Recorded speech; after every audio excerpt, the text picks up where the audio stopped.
Hello అండి. ఒకరోజు షాప్లో నా వర్క్ ఎలా ఉంటుంది, ఎంత కష్టం ఉంటుంది, ఫుల్ డే ఎలా ఉంటుంది అనేది అయితే ఈ వీడియోలో అయితే చూపిస్తూ ఉన్నాను. అంటే ఫుల్ డే అయితే మనం షూట్ చేసి పెట్టలేము కదా, అక్కడ క్లిప్ అయితే షూట్ చేసి అయితే పెట్టాను. ఒక కస్టమర్ వచ్చి వెళ్తే ఇప్పుడు ఆడ గ్లాస్ పైన ఉంది కదా, అంతవరకు అయితే ఉంటుందండి.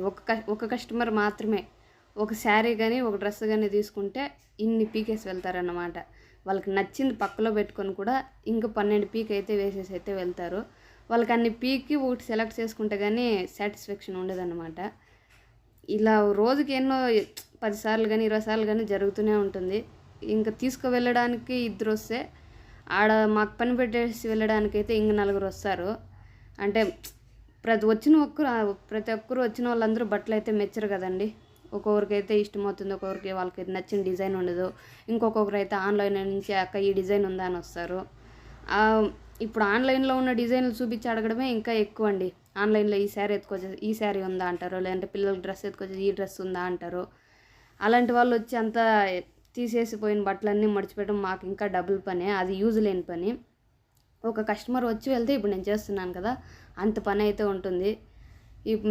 ఇక్కడ షాప్ని చూసుకుంటూ ఇక్కడ మిషన్ని చూసుకుంటూ ఒక రోజంతా నా పని ఎలా ఉంటుందని చెప్పేసి అక్కడ ఒక క్లిప్ అయితే షూట్ చేశాను. ఇంకా పండుగలు అంటారా, ఆ పండుగల సీజన్లోనే బట్టల వ్యాపారం అంటే పండుగల సీజన్లో మాత్రమే ఉంటుంది. నార్మల్ టైంలో అంతా ఇంకా అంత వర్క్ అయితే ఉండదు. పండుగల టైం మాకు పండుగలు ఉండదు, ఏముండదండి. షాప్లో ఉన్న వాళ్ళకైతే పండుగ ఉండదు, ఏమి ఉండదు. వర్క్ చేసుకుని పండుగలో బట్టల వ్యాపారం అయితే అదే పండుగ అయినట్లు, బట్టల షాప్ ఉన్న వాళ్ళకైతే బట్టల వ్యాపారం అయితే అదే పండుగ అన్నట్లుగా చేసుకోవాలి అంతే. ఇంకేం పండుగ టైంలో ఇంట్లో ఉండేది స్పెషల్ చేసుకొని తినేది అవంతా ఏమి ఉండదు మాకి. బట్టల షాప్ ఉన్న ప్రతి ఒక్కరికి అంతే అండి. పండుగల టైంలో అంతూ ఇంట్లో ఉండడానికి నచ్చినవి చేసుకొని తినడానికి అయితే ఉండదు. ఫ్రీ ఉన్న టైంలో చేసుకొని తినాలి, ఫ్రీ ఉన్న టైంలో పండుగ చేసుకోవాలి, అలా ఉంటుంది మా పరిస్థితి అయితే. ఇప్పుడు మిషన్ వేసుకున్నప్పటి నుంచి ఇంకా నా పరిస్థితి అయితే కొంచెం దారుణంగానే తయారైంది. ఇక్కడ వర్క్ని చూసుకుంటూ అక్కడ షాప్ని మెయింటైన్ చేస్తూ కొంచెం అయితే కష్టంగానే ఉంటుంది, కానీ ఏం చేయలేము. ఇంకా వర్క్ వేసిన దాన్ని అయితే చూపిస్తూ ఉన్నానండి. నిన్న వేసిన వర్క్స్ అంతా అయితే ఇప్పుడు చూపిస్తూ ఉన్నాను చూడండి.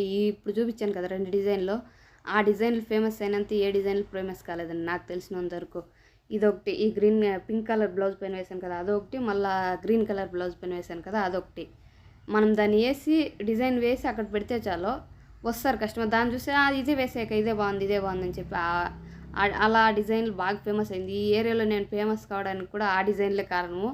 ఆ డిజైన్లు అంత బాగా రావడంతోనే వర్క్ బాగుంది, ఇక్కడ ఫినిషింగ్ బాగుందని నలుగురికి తెలిసింది కూడా ఆ డిజైన్లతోనే. ఈ మధ్యలో ఇప్పుడు వర్క్ చూపిస్తున్నాను కదా, ఇది మన మిషన్లో వేసింది కాదండి, ఇది స్టోన్లు, దాన్నే చూపిస్తూ ఉన్నాను. దానికి మళ్ళీ ఆ బ్లౌజ్ డిజైన్ కొంచెం డిఫరెంట్గా వేసానండి. బ్యాక్ సైడ్ రౌండ్ వచ్చేసి ఉల్టా వస్తుంది, మళ్ళీ బోట్ నెక్ టైప్ వస్తుంది పైన. కొంచెం కుట్టిన తర్వాత బాగానే ఉంటుందండి, అలాగే రియల్గా చూస్తే అంత బాగుండదు. కుట్టిన తర్వాత అయితే బాగానే ఉంటుంది. నేను టూ బ్లౌజెస్కి అయితే వేశాను. మనము డిజైన్ వేసినప్పుడు అయితే అంత లుక్ ఉండదు, స్టిచ్ అయిన తర్వాత బ్లౌజ్ చూడడానికి అయితే బాగుంటుంది అది. మళ్ళీ ఇదొక డిజైన్ అండి, ఇది కొత్త డిజైన్, నేను ఫస్ట్ టైం వేస్తున్నాను. ఇప్పుడు మిషన్ మీద రన్ అవుతుంది కదా, ఈ డిజైన్ అయితే ఫస్ట్ టైం వేస్తున్నాను. అది స్లీవ్ ఓపెన్ టైప్ వస్తుందండి. స్లీవ్ ఓపెన్ టైప్ వచ్చి బ్యాక్ వచ్చి నార్మల్లే వస్తుంది. ఇంకా ఫ్రంట్ బ్యాక్ ఎలా వస్తుందో ఫ్రంట్ అలానే వస్తుంది. బట్టల షాప్లో పనిచేయడం అంటే నిజంగా అంత సులువైన పని ఏం కాదండి. వాళ్ళ దగ్గర మనం ఎంతో ఓపిక్గా ఎంతో నవ్వుకుంటూ చూపిస్తే కానీ వాళ్ళ డిజైన్లు అయితే మెచ్చరు. అదొకటైతే